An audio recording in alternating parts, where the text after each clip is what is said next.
Welcome back. Now we're going to the first numerical in the third exercise of real numbers. Question is, prove that root 5 is irrational.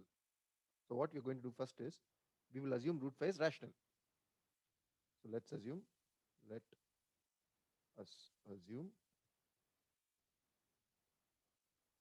root 5 is rational. So we are going to assume that root 5 is rational. Therefore, root 5 is equal to a by b, where a and b are coprimes. They are coprimes. That means they can be divided with the same number or by 1. That's it. So A can be divided by A or by 1. B can be divided by B or by 1. No other numbers. So root 5 is equal to A by B, where A and B are coprime. Now if I square both sides, square both sides. If I square both sides, what will I get? 5 is equal to A square by B square. This implies 5B square is equal to A square. So 5B square is equal to A square. Therefore, A square is divisible by 5. A square is divisible by 5. Now we know the theorem that if a prime number divides A square, then that prime number also divides A. We know that from theorem. From theorem, if prime number divides A square, then it also divides A. So I can write, therefore, A by 5 is some other integer C, where C is an integer. Where C is an integer. Now I'll square both sides. Square both sides. I'll get A square is equal to 25C square. So A square is equal to 25C square, because 5 is 25. 5 square is 25. Go on top, A square is equal to 25C square. Now I know A square is also 5B square. Since A square is equal to 5B square, we have, substitute now. Instead of A square, I can put 25C square is equal to 5B square. Now here, 5 ones are 5 fives are. So I have now 5C square is equal to B square.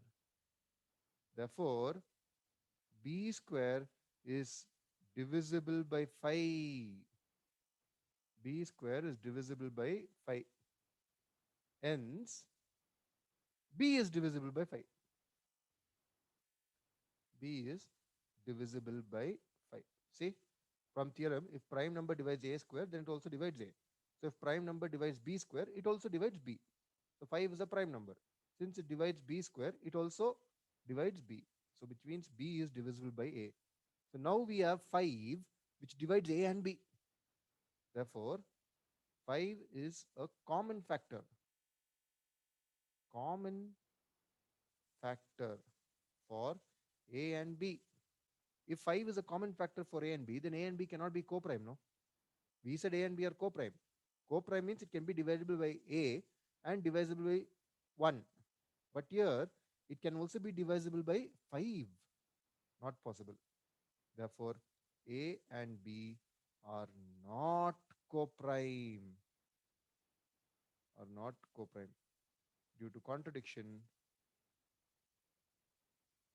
due to contradiction, our assumption is wrong. Our assumption is wrong. What was the assumption?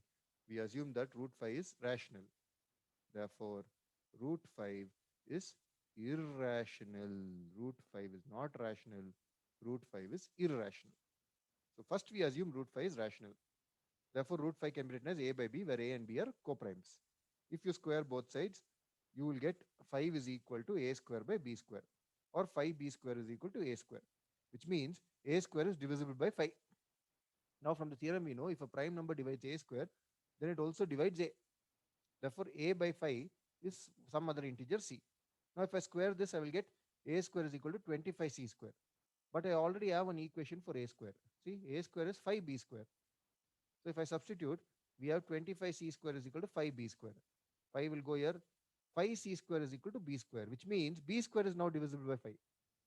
If b square is divisible by 5, then b is also divisible by 5. So now 5 is common factor from a and b, which means a and b are not coprime. They are not coprime. So there is a contradiction. We said it is coprime. We ended up saying, we ended up proving that it is not a coprime, which means this assumption that we made, root 5 is rational, is wrong. Root 5 is irrational.